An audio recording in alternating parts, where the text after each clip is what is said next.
Good morning and welcome to the laundry room. The room where Pillar to Post is broadcasting from each and every day of the week just for you, the wrestling fans here on vidme.com as well as youtube.com. I want to give a special shout out for all my followers on vidme.com as well as all my subscribers here on youtube.com. It does not go unnoticed. I appreciate the subscribers. Please visit the link below. It will tell you how you can enter a draw in a t-shirt giveaway that Pillar to Post is doing to celebrate 100 subscribers.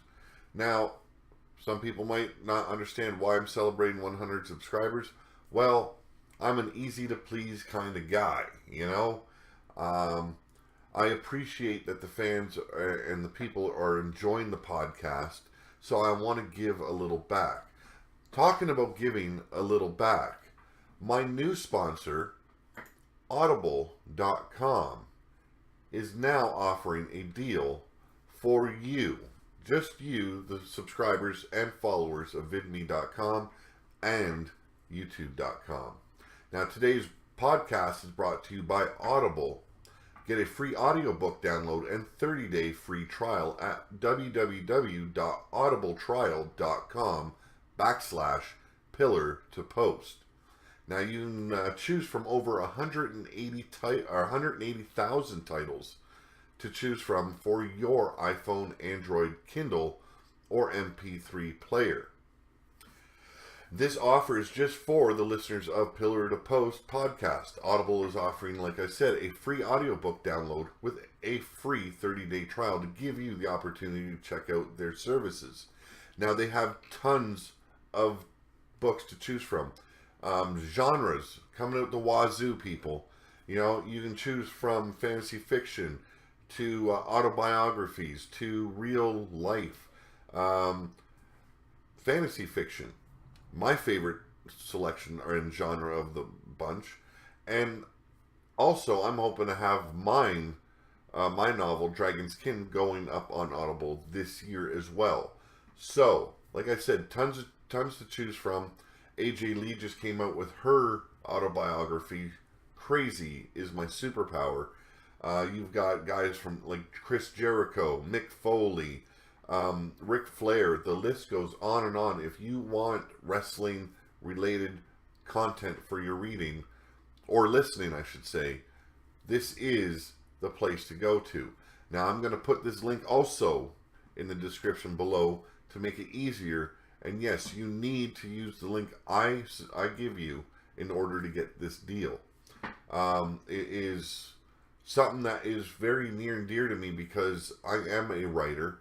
I want my books to get out to people, so this helps not just me, but it helps you as well as viewers of this channel. You get a little extra free from Pillar to Post. I like it. I love it. Now, if you missed my SmackDown and Raw review, that is up on the channel on vidme.com as well as YouTube. So make sure you check those out. Also, there is an open challenge.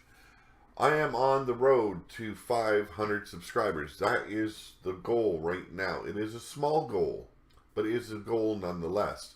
And those 500 subscribers are for youtube.com. Now, the deal is, if we get up to 500 subscribers, I'm going to be doing two things. I'm going to have the very first draw for a Pillar to Post t-shirt. Also, I will have to do an entire episode of Pillar to Post.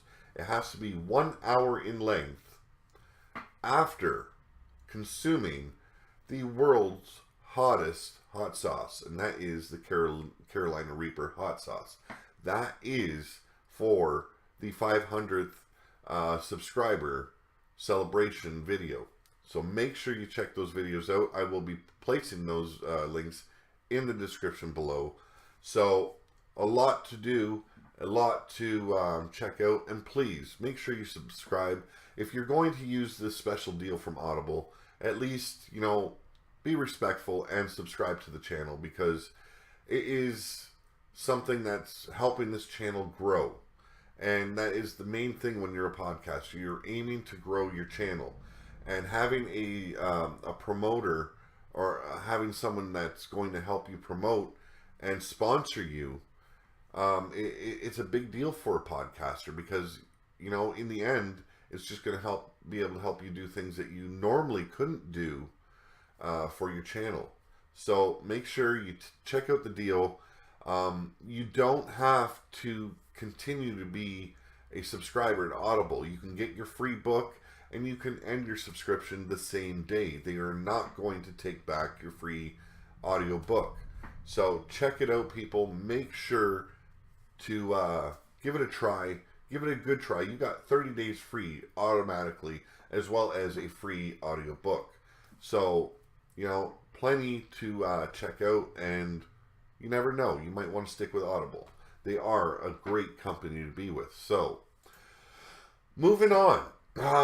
Now, I did discuss this on a short video for vidme.com, but I am going to go over it again with you on this video. So, Braun Strowman will reportedly be out of action for 4 to 8 weeks to undergo a minor procedure to fix some issues with his elbow, according to a new report from Pro Wrestling Sheet.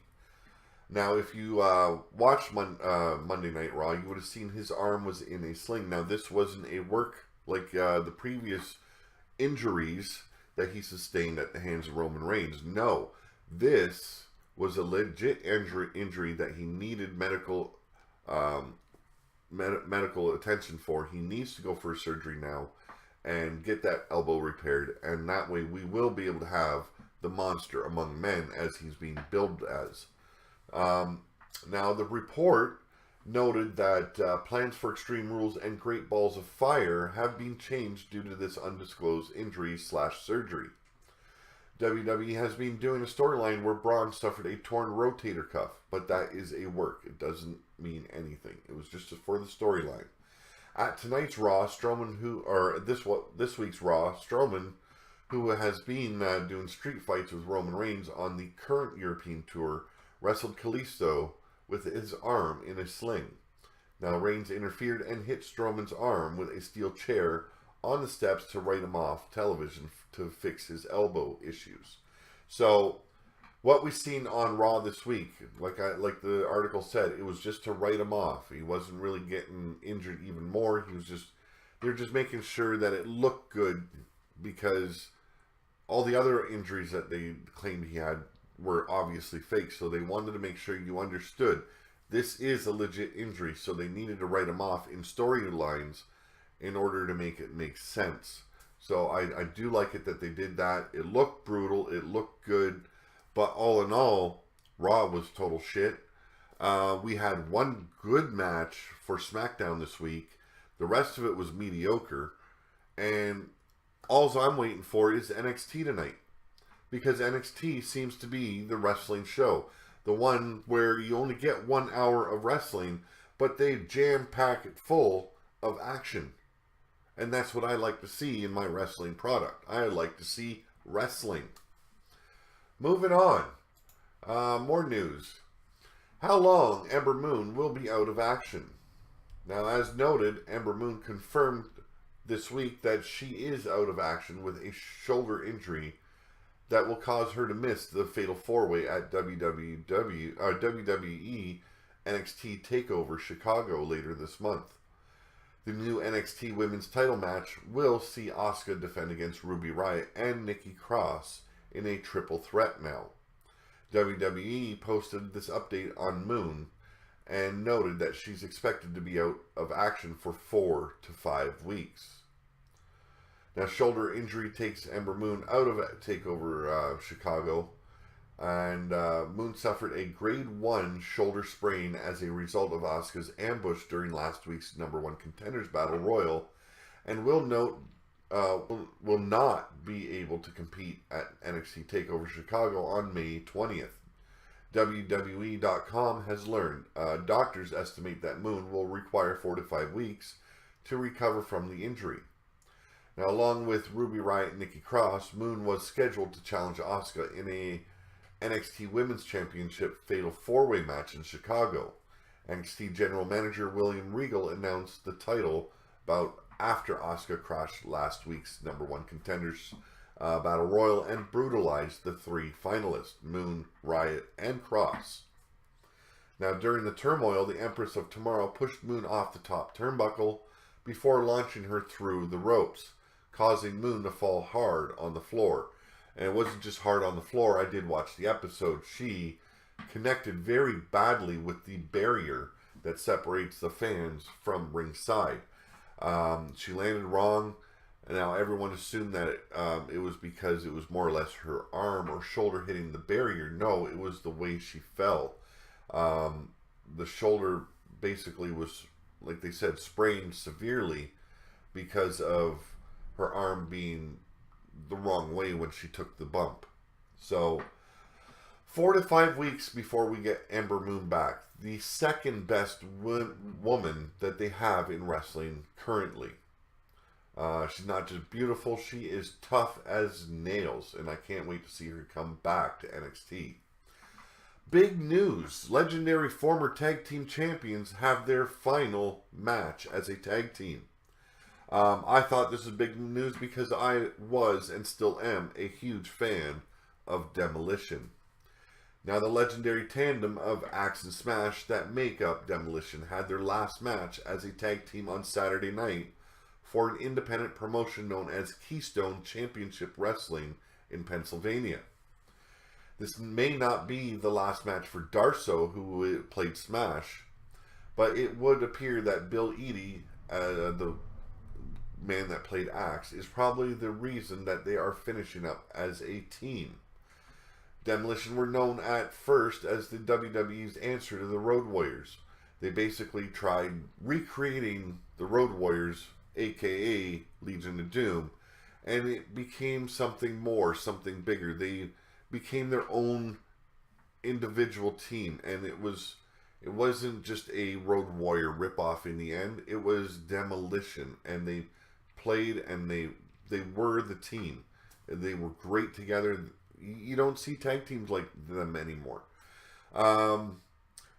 Okay, so Demolition were known at first as WWE's answer to Road Warriors, but quickly grew into an identity of their own, winning the tag team titles on 3 separate occasions and holding the record for the longest reigning title holders until the New Day recently broke it last year, which blew chunks because New Day did not deserve to win or defeat that streak. There was no way. The fans weren't behind the whole run anymore.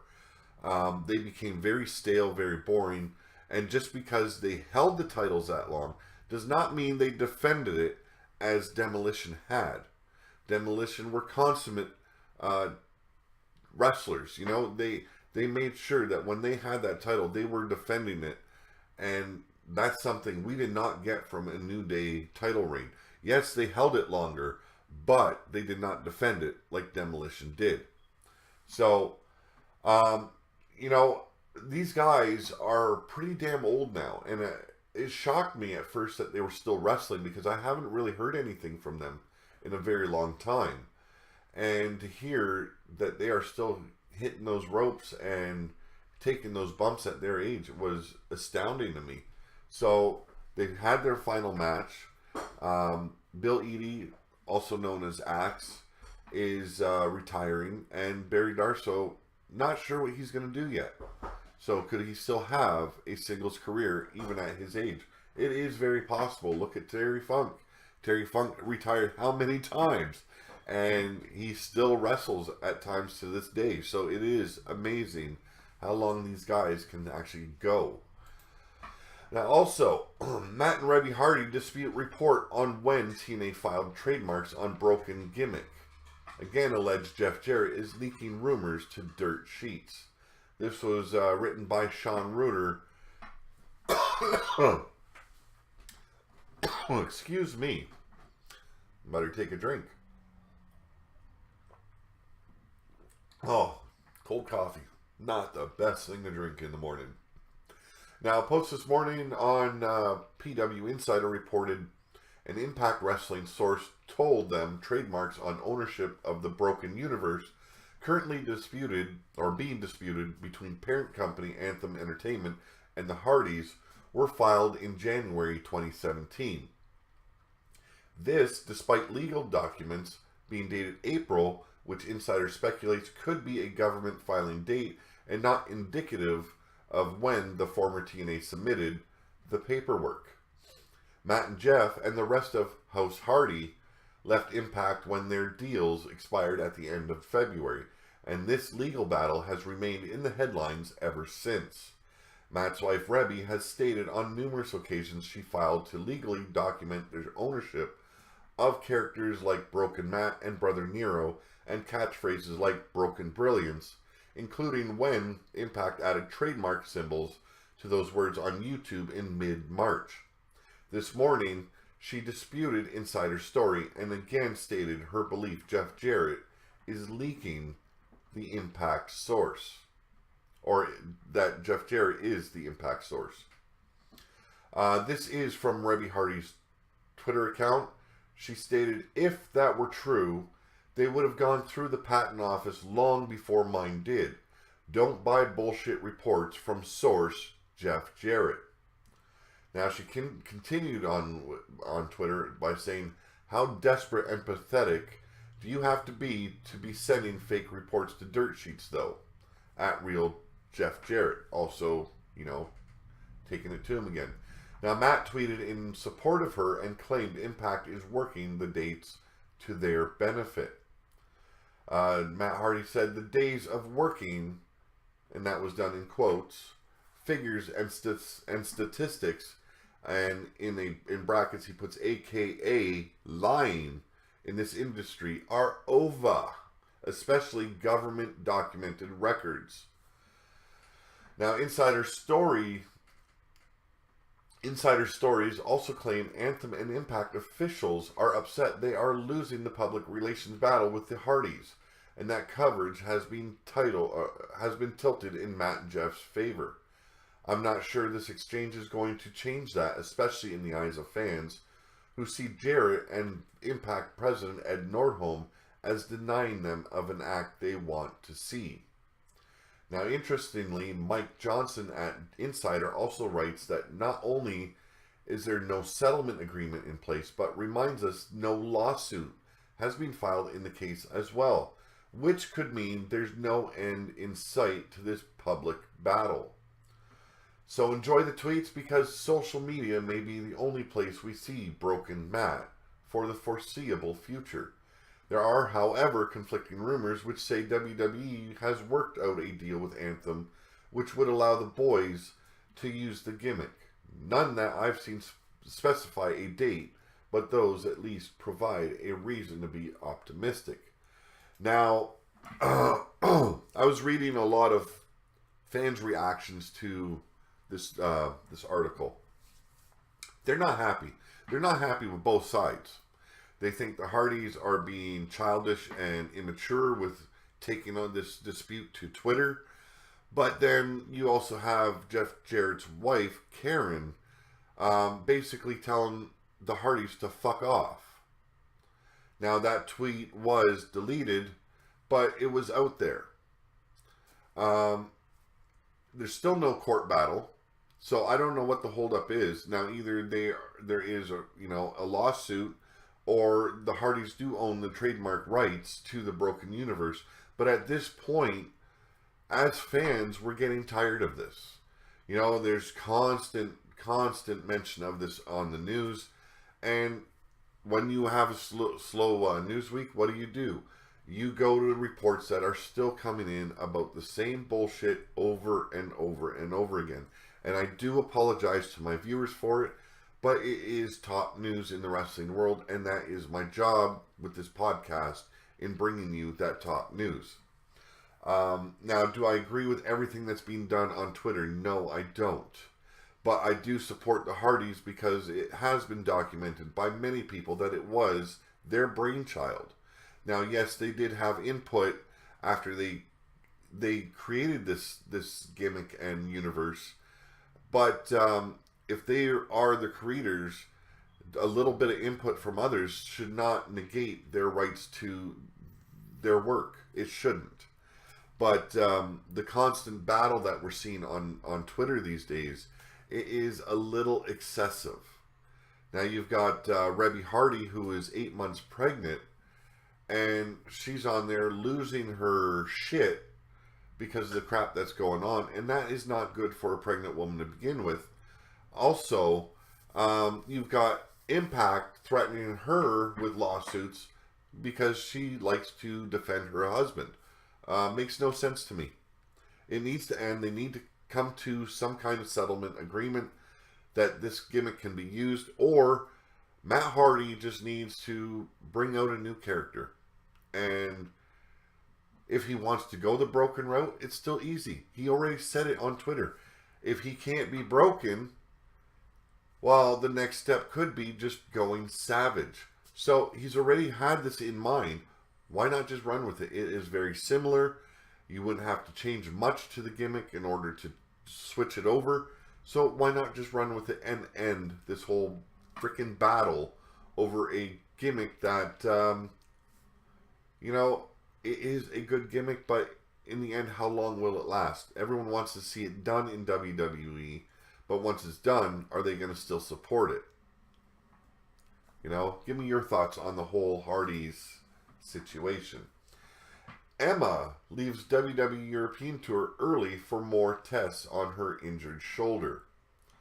Now, other than reports of her wearing a sling, there still hasn't been much news on Emma following an injury she suffered during Raw's house show in Liverpool on Sunday, May 7th.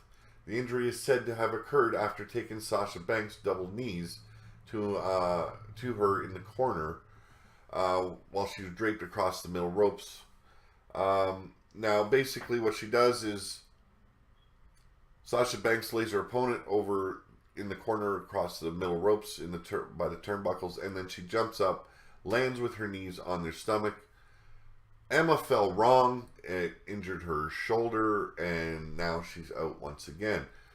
Bad luck for this woman. She is out more than she's in the ring.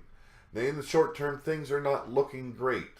Emma sent out an Instagram message earlier on May 9th indicating she's leaving the European Tour to head home to get more tests done on her shoulder and await results. She says, had an amazing time on the tour. Didn't exactly end how I imagined it would, but heading back to the USA now, hoping for some good news after tests this week. Thanks for all the support and messages. Now, if you don't follow wrestling as much as most people do, Emma used to be a klutzy, ditzy girl. Then she became Evil Emma, and then she got brought up to the main roster, and they wanted to do something different with her. They wanted her to be a diva bimbo from back, a throwback to the diva days when Sable was, doing her thing, and Kat was doing her thing. They wanted a diva similar to that.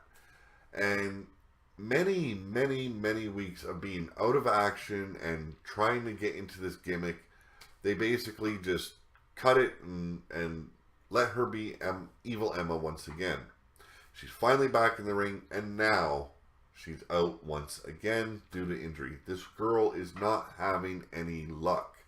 Like I said, she's out of the ring a lot more than she's in it, and at this point, she needs to have that ring time so that way she can be built back up, because right now we've kind of lost hope on seeing her in that top echelon in the women's division, because with all these injuries and with all these fucking stupid gimmick replays or messing around with her gimmick, it's not working for her, and it's deterring her advance and her rise in the division. So I'm hoping for the best for her, but like I said, at this point, I don't know where we're going to see her in the long run. And we got some rumors for the day. Braun Strowman hasn't been ruled out for the Great Balls of Fire pay-per-view, but WWE are replacing him as Brock Lesnar's planned opponent on the July show. Second rumor of the day is Sinclair Broadcasting acquisition of Tribune Media isn't expected to result in any changes for Ring of Honor, other than getting the existing show into a few new markets. Third up, concerned about flagging ratings. WWE may have reached out to John Cena about making an appearance or two on SmackDown before he's ready to return full time. PW Insider says Nikki Bella is working on a book. And last but not least, there's some concern planning for WWE's women's tournament is moving slower than expected, but summer air dates aren't in jeopardy yet. So those are your rumors for the day, but the last article of today, Linda McMahon, doubtful that Vince McMahon's movie will be made in the end. Now, as noted, Sony's TriStar is creating a biopic on WWE chairman Vincent Kennedy McMahon titled Pandemonium. WWE Studios is involved with the movie as President Michael Liucci, whatever the hell his name is one of the producers. Now, earlier versions of the script had Vince McMahon discovering Roddy Piper in jail, Andre the Giant at a restaurant, the Junkyard Dog at a construction site, and Jimmy Snuka while watching an adult movie, with Snuka being a porn actor. The script is expected to be heavily changed with WWE involved. Now, despite WWE being involved with the movie, Linda McMahon, who is the administrator of the Small Business Administration under the Trump administration, expressed doubts that it will be made in an interview with GV Wire, she quoted, "I've heard rumors of that movie," Linda said. "I'm not sure that movie will ever see the light of day." So obviously, she's not a fan of it, for one. Two, being a government official as she is, could it be something that would probably damage her credibility in the office that she occupies? Who knows? Or she just dislikes it that much that she has already stated, "I'm not going to let it happen." But that is Pillar to Post for today. We will be back later on after NXT, and I can guarantee you we are going to see so much better wrestling than we have to this point this week. Now, I'm not going to shit on the main event of last night's SmackDown. It was a good match. The rest of the show, very mediocre, and if you didn't watch my review, check it out, because I shit all over Raw and SmackDown this week. It was garbage. Total useless garbage. This is Pete Wall. Thank you for joining me. Please take advantage of the Audible 30-day trial and help support this channel grow by using that offer. The links, like I said, will be in the description below, as well as the t-shirt draw contest and the video for the road to 500, when we are going to decimate my mouth with the world's hottest hot sauce and still work the podcast afterwards without anything besides water to get me through. So, see you tonight, and I hope you enjoyed the show, and if you did, please hit that follow button if you're a VidMe follower, and upvote, as well as YouTubers. Please subscribe if you have not yet, and hit that like button. Throw a comment below, both shows, VidMe as well as YouTube. Hit me up with some comments. What did you think of this week's WWE product at this time? And we'll shoot the breeze and discuss and give our honest opinions of what we thought. This is me signing off for now, and I will see you after NXT tonight. Thank you very much.